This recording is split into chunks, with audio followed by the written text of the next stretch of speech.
श्री शिवाय नमस्तु भयम। दोस्तों, जैसा कि आप सभी लोग जानते हैं कि 1 अप्रैल 2026 यानी बुधवार को पड़ रही है चैत्र महीने की शुक्ल पक्ष चतुर्दशी तिथि।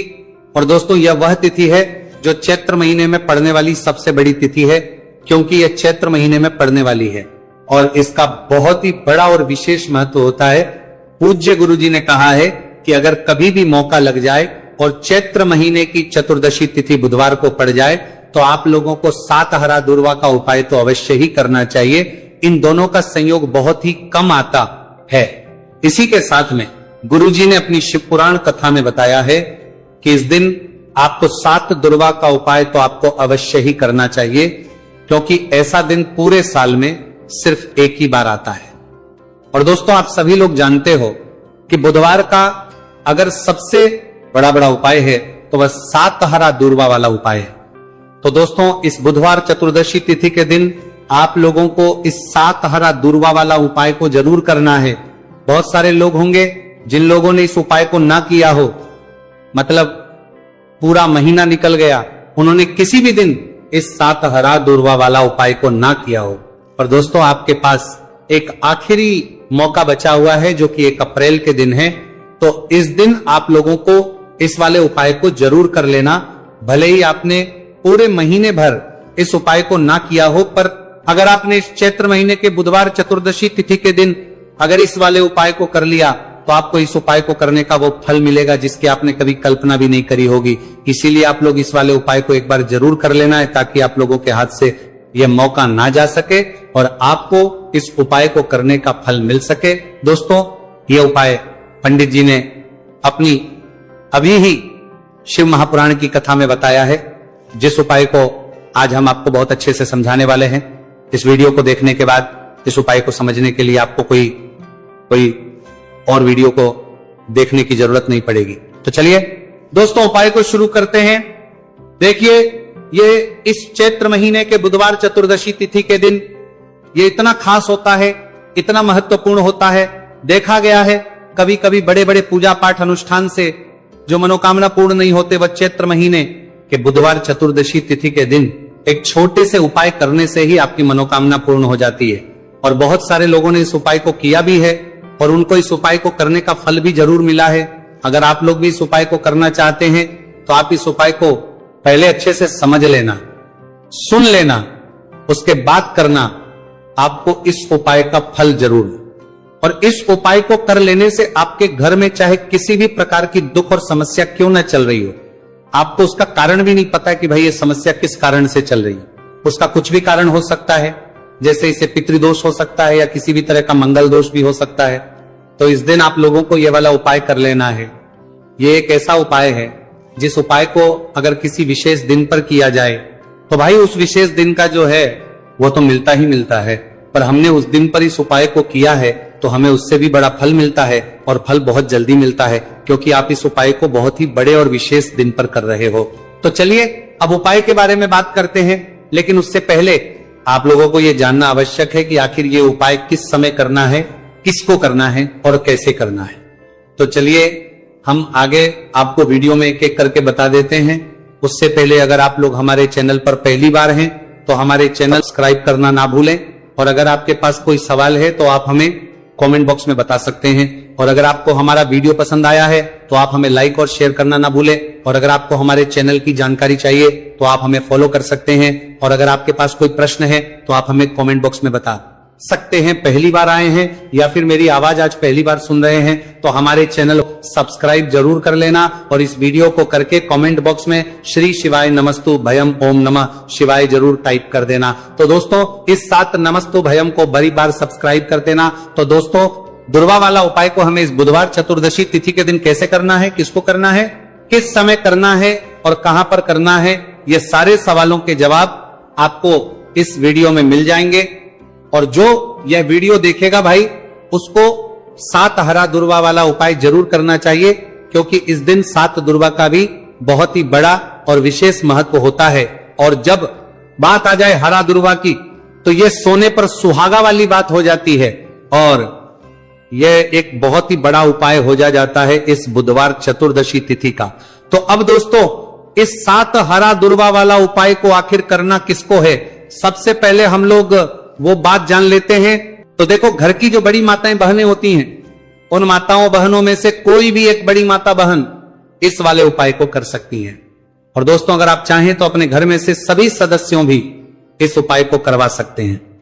अगर किसी व्यक्ति की खुद की कोई मनोकामना है, खुद की कोई दुख और परेशानी है जो कि वो अपने लिए ही करना चाहता है, इस वाले उपाय को तो वो खुद अपने लिए भी कर सकता है। बाकी अगर कोई घर में से ऐसा है जो कि अपने पूरे घर परिवार की सुख और शांति के लिए यह वाला उपाय करना चाहता है, तो भाई वो भी करना चाहता है, सकता है, उसमें भी कोई दिक्कत वाली बात नहीं है।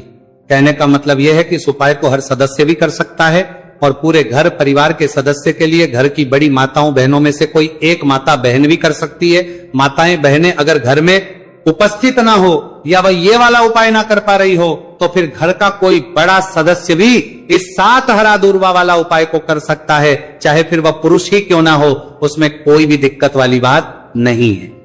अब दोस्तों, जो अगला प्रश्न निकल कर आता है वह ये आता है इसको लेकर कि आखिर इस उपाय को हमें किस समय करना है? सुबह के समय करना है कि शाम के समय करना है? तो देखो, इस वाले उपाय को आप लोग सुबह के समय भी कर सकते हो और शाम के समय प्रदोष काल में भी कर सकते हो।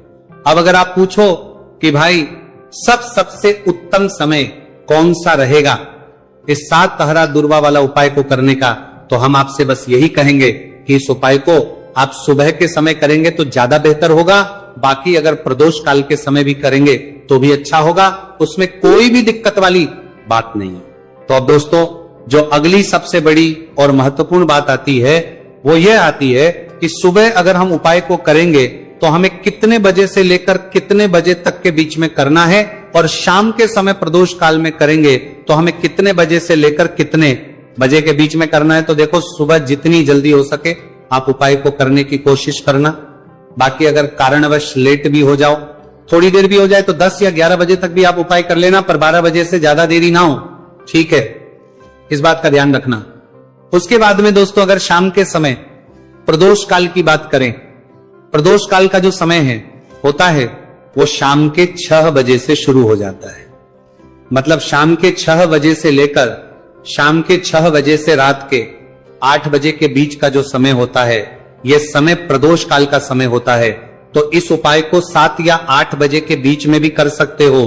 मैं आप कभी भी इस वाले उपाय को कर सकते हो, उसमें कोई भी दिक्कत वाली बात नहीं है। तो चैत्र का महीना ही है जो आपको धन, दौलत, पुण्य दोनों ही देने वाला है।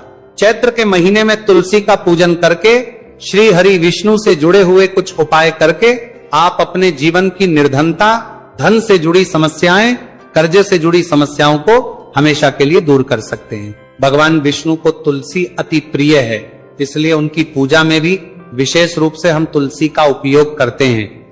और बिना तुलसी दल के, बिना तुलसी मैया के श्री हरि विष्णु की पूजा और उनका भोग दोनों ही अधूरे होते हैं। इसीलिए चैत्र के महीने में ऐसा उपाय आपको बताने वाले हैं, जिसे करने से श्री हरि विष्णु की असीम कृपा आपको मिलेगी और मां तुलसी से ऐसा आशीर्वाद मिलेगा, जीवन का हर दुख, हर कष्ट, गरीबी, निर्धनता, कर्जे से जुड़ी समस्याएं, सब कुछ ही आपके जीवन से दूर हो जाएगा और सुख, समृद्धि, धन, वैभव, ऐश्वर्य सब कुछ आपको अपने जीवन में आसानी से मिलने लगेगा। तो चलिए बात कर लेते हैं कि कौन सा उपाय है, तुलसी के पौधे में कौन सी चीज आपको रखनी है और इस उपाय को किस समय करना है। देखिए, सबसे पहले तो आपको बता दें कि अगर आपके घर में तुलसी का पौधा नहीं है तो चैत्र के महीने में एक तुलसी का पौधा अपने घर में लाकर जरूर लगाए, क्योंकि चैत्र के महीने में जो लोग अपने घर में तुलसी जी का पौधा लाकर लगाते हैं, मां तुलसी का पूजन करते हैं, कभी भी मां तुलसी उनके घर में निर्धनता नहीं रुकने देती है। हमेशा उनके घर में धन की वृद्धि होती है, धन की वर्षा होती है। तो जरूर से तुलसी का पौधा आप चैत्र के महीने में अपने घर जरूर लेकर आए और अच्छे से आपको मां तुलसी का पूजन करना है, मां तुलसी के पौधे की देखभाल करनी है। और वह कौन चीज है जो आपको तुलसी के पौधे में चैत्र के महीने 1 अप्रैल बुधवार चतुर्दशी तिथि में रखना है, और कैसे यह चीज रखते ही रातों रात आपके जीवन में चमत्कार होगा और आपके भाग्य का भी आपको साथ मिलेगा। तो देखिए, इस वीडियो में जितने भी उपाय हम आपको बताएंगे सभी उपाय सरल है। देखो, गुरुजी ने कहा है कि बुधवार के दिन आपको 7 हरा दुर्वा वाला उपाय तो अवश्य ही करना चाहिए। वीडियो के अंतिम में आपको उपाय बताया है, आपको करना है। देखो, आगे बढ़ने से पहले वीडियो को एक लाइक जरूर करें। देखो, सबसे पहला उपाय, यदि आपके जीवन में कर्जा बहुत अधिक है, आपके जीवन में संकट बहुत अधिक रहते हैं, आपके ऊपर बहुत अधिक विपदा आ रही है, बार बार आपको अपने व्यापार में और अपने धन में हानि देखने को मिल रही है, यानी कि आपको प्रत्येक कार्य में हानि हो रही है, तो आपको यह उपाय करना चाहिए। इस उपाय को करने के लिए आपको 2 चीजों की आवश्यकता होगी। सबसे पहले है, आप जानते हो, जो कि भगवान गणेश जी को समर्पित होती है, तो आपको वो हरा दुर्वा की आवश्यकता होगी, साथ ही में एक लोटा जल की आवश्यकता होगी। और आप जब भी उपाय को करें, जिस दिन भी आपको करें, तो आपको प्रातः कल सुबह ही सुबह वो करना है। इस बात का विशेष रूप से आपको ध्यान रखना है, ठीक है। तो आपको एक हरा दुर्वा लेनी है।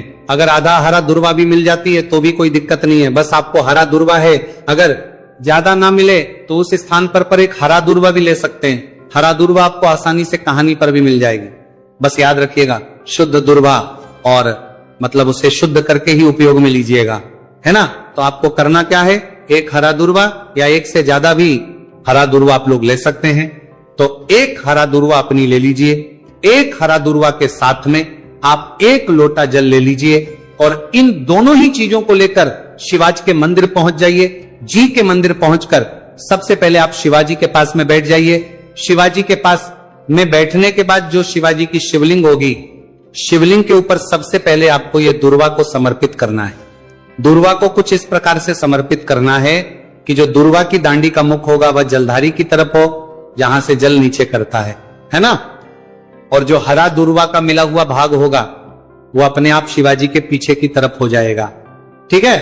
तो इस प्रकार से यह हरा दुर्वा का, यह दुर्वा आपको भगवान शिवाजी का शिवलिंग के ऊपर समर्पित करनी है। और जो 1 लोटा जल आप अपने साथ लेकर आए हैं, इसी दूर के ऊपर भगवान शिवजी के शिवलिंग के ऊपर एक धारा से आपको समर्पित कर देना है, ठीक है।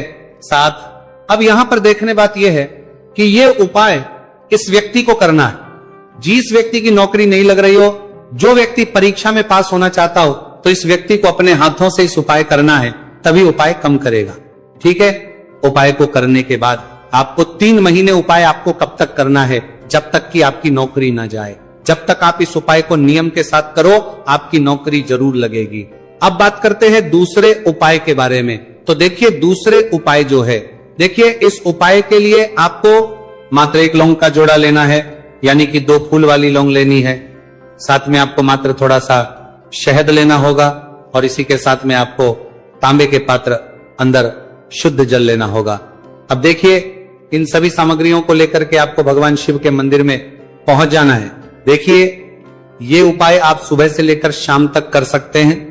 तो वो सबसे पहले तो आपके पास जो 2 फूल वाली लौंग है, उन्हें आपको शहद के अंदर अच्छे से डुबो है, यानी कि दोनों लौंग पर आपको अच्छे से शहद का लेपन कर देना है। अब आपको जो आपके पास 1 लोटा जल है, सबसे पहले तो उसे शिवलिंग पर धीरे धीरे समर्पित करना है और श्री शिवाय नमस्तुभयम इसका जाप करते हुए समर्पित कर देना है। अब आपके पास जो 2 फूल वाली लौंग है शहद से, उसे आपको शिवलिंग पर अर्पित करना है और आपको प्रार्थना करनी है कि जीवन में जो रोग की स्थिति है वह समाप्त हो, जीवन के जो संकट और समस्याएं हैं वह सभी समाप्त हो, जीवन से जो कर्ज की समस्या है वह समाप्त हो। इस प्रकार से प्रार्थना करते हुए ये जो 2 फूल वाली लौंग ही शहद संयुक्त इस आपको शिवलिंग पर अर्पित कर देनी है। आपकी जो भी समस्या होगी इस बुधवार के दिन अवश्य ही समाप्त हो जाएगी। तो इस प्रकार से आपको पहला उपाय करना है। अब हम बात कर लेते हैं दूसरे उपाय के बारे में। देखिए, यह उपाय आपके लिए सर्वश्रेष्ठ होने वाला है। देखिए, इस उपाय के लिए आपको चाहिए होंगे 5 हरा मूंग के दाने, और मूंग के दाने कहीं से भी खंडित नहीं होने चाहिए, इस बात का ध्यान रखें। और इसी के साथ में आपको एक तांबे के पात्र के अंदर अपने घर से शुद्ध जल 1 लोटा जल ले लेना है। अब दोस्तों, इन सभी सामग्रियों को लेकर के आपको सीधे पहुंच जाना है भगवान शिव के मंदिर में। देखिए, इस उपाय को भी आप सुबह भी कर सकते हैं और शाम के समय में भी कर सकते हैं। देखिए, भगवान शिव के मंदिर में पहुंचने के बाद आपके पास जो 5 हरे मूंग है, उनमें से पहला जो हरा मूंग है, आपको शिवलिंग के सामने जो नंदी महाराज होते हैं और उनका जो पैर उठा हुआ होता है, वहां पर आपको पहला हरा मूंग समर्पित करते हैं और आपको श्री शिवाय नमस्तुभयम इसका जाप कर लेना है। फिर आपको दूसरा हरा मूंग लेना है और शिवलिंग पर जो श्री गणेश जी वाला स्थान होता है वहां पर आपको ये दूसरा हरा मूंग समर्पित कर देना है। यानी कि शिवलिंग के सीधे तरफ आपको ये दूसरा हरा मूंग समर्पित करना है और फिर आपको ओम गण गणपते नमः या फिर ओम श्री गणेशाय नमः इसका जाप कर लेना है। तीसरा हरा मूंग का दाना आपको भगवान शिव की सबसे प्रिय पुत्री माता अशोक सुंदरी वाले स्थान पर समर्पित करना। शिवलिंग की जो जलाधारी होती है, जहां से जल बह करके आता है, उसी जलाधारी के बीच में जो कहीं कहीं उठी हुई लाइन होती है सांप की आकृति के रूप में, वहीं पर आपको तीसरा हरा मूंग समर्पित करना है और फिर आपको ओम नमः शिवाय इसका जाप कर लेना है। अब दोस्तों, चौथा जो हरा मूंग है उसे आपको भगवान कार्तिकेय जी का जो स्थान होता है शिवलिंग पर, वहां पर आपको ये चौथा हरा मूंग का दाना समर्पित कर देना है और आप ओम नमः शिवाय इसका जाप कर लेना है। अब दोस्तों, आपके पास जो पांचवा और अंतिम हरा मूंग बचा हुआ है, उससे जल के पात्र के अंदर डाल देना है और इस हरे मूंग से युक्त जल से आपको भगवान शिव के शिवलिंग का अभिषेक कर देना है। जल आपको बिल्कुल धीरे धीरे समर्पित करते जाना है और लगातार आपको शिव महापुराण के मूल श्री शिवाय नमस्तुभयम इसका जाप करते रहना है। फिर आपको शिवलिंग के आगे बैठकर, यदि आप अपने बच्चों के लिए यह उपाय कर रहे हैं, यदि आप अपने बच्चों की बुद्धि ज्ञान और विवेक के लिए उपाय कर रहे हैं, तो उसके लिए आपको प्रार्थना कर लेनी है। या फिर व्यापार में वृद्धि करने के लिए यह उपाय कर रहे हैं तो उसकी कामना करते हुए आपको प्रार्थना कर लेनी है। या फिर अपनी नौकरी के लिए कर रहे हैं, या फिर अपने इंटरव्यू के लिए, या फिर धन की प्राप्ति के लिए कर रहे हैं, जिस भी कामना के लिए आप उपाय कर रहे हैं उसे परिपूर्ण करने के आपको महादेव से प्रार्थना कर लेनी है और फिर आपको वापस अपने घर आ जाना है। पूज्य गुरु जी ने कहा है कि जो भी व्यक्ति इस उपाय को कर लेता है तो यकीन मानिए आपके जीवन की जो सारे संकट, कष्ट और बाधाएं ही वह सभी समाप्त होंगे। अब हम बात करते हैं अगले उपाय की। इस उपाय के लिए आपको एक दीपक लेना है। दीपक आप मिट्टी का भी ले सकते हैं और शुद्ध आटा मढ़कर उसका दीपक भी आप तैयार कर सकते हैं। अंदर गोलबाती का प्रयोग करना है और दीपक के अंदर आपको शुद्ध घी का प्रयोग करना है। इसी के साथ में आपको मात्र एक फूल वाली लौंग लेनी होगी। अब ये एक दीपक और एक फूल वाली लौंग लेकर के सीधा आपको पहुंचना होगा बरगद के वृक्ष के। वहां पर देखिए, सबसे पहले तो आपके पास जो एक फूल वाली लौंग है उससे आपको बरगद के वृक्ष की जड़ में समर्पित करना है। देखिए, अगर आपके जीवन में कोई भी बड़ा संकट आने वाला है, कोई बड़ा कष्ट आने वाला, तो वह इस उपाय के माध्यम से दूर होने वाला है। महादेव की विशेष कृपा रहेगी कि जो भी संकट आपके जीवन में आने वाला होगा वो अभी दूर हो जाएगा। तो आपको एक लौंग समर्पित करनी है बरगद के वृक्ष की जड़ में और वहीं पर आपको जो है गोलबाती वाला दीपक जो आप लेकर के गए हैं उससे भी वहां पर प्रज्वलित कर देना है वटकेश्वर महादेव का स्मरण करते हुए। देखिए, जब भी आपको जीवन में इस साल लगने लगे कि आपके जीवन में कुछ भी अच्छा नहीं चल रहे, तब भी आपको इस उपाय करना है। तो इस प्रकार से आपको ये उपाय करना है। अब हम जान लेते हैं चौथे विशेष उपाय के बारे में। देखें, यदि आपके विवाह में, शादी में कोई भी समस्या आ रही है, यदि आपका जो कर्ज है वह दिन पर दिन बढ़ते ही जा रहा है, तो आपको यह चमत्कारी उपाय करना चाहिए। कोई भी समस्या अगर जीवन में है तो उसे दूर करने के लिए आपको उपाय करना चाहिए। मंगल दोष से जुड़ी हुई समस्या भी है, तब आपको यह उपाय करना चाहिए। देखिए, इस उपाय